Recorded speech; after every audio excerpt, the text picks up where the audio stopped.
Most publicly owned treatment works have a small number of self-cleaning food service establishments dealing with fats, oils, and grease, otherwise known as fog. When fog is poured down the drain, it accumulates and causes significant problems such as sewer blockages, backups, and costly repairs. We understand these challenges and complications, especially in rural communities, and we want to help you keep up with compliance and ultimately do the right thing. Let's go ahead and watch this video of the self-cleaner.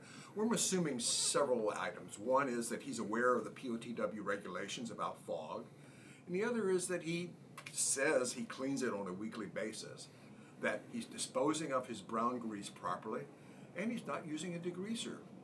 Let's go ahead and watch him clean out his grease interceptor. It's frozen everything. That's wow.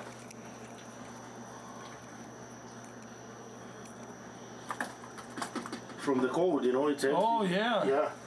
Everything. Well, that makes it easier, doesn't it? Yes. And the last time you cleaned this was last Thursday? Yeah, correct.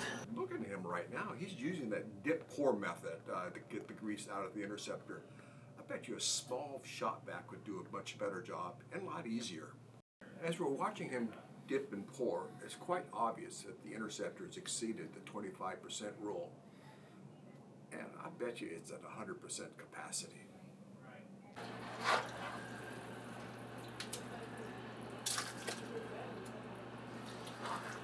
Basically, we empty the whole thing and flush with the hot water.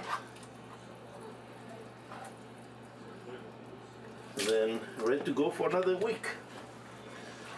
Okay, nice. Do you ever take it all apart inside? No. The main thing is like that to be clean. Right. Actually, we have a person inspect that one every, I believe, every 2 months. Mm-hmm. Somebody come in and checking everything nice and clean and everything worked properly and so.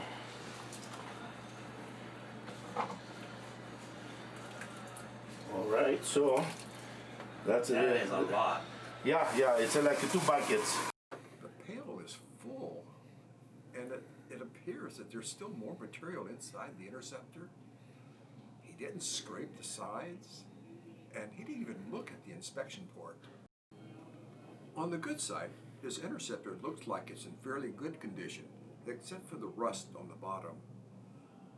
Also, his restaurant looks really clean.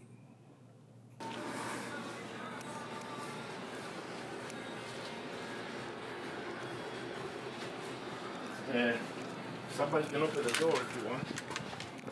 Yeah. Yeah.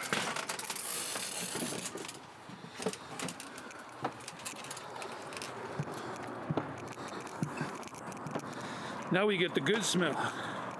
Yeah. So that's the barrels.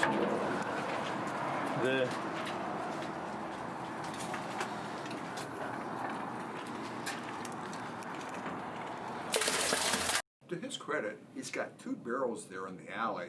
One is for the yellow grease, and the second one, which is really a good idea, is for the brown grease, which he does a good job of covering it up. You know, kudos to him.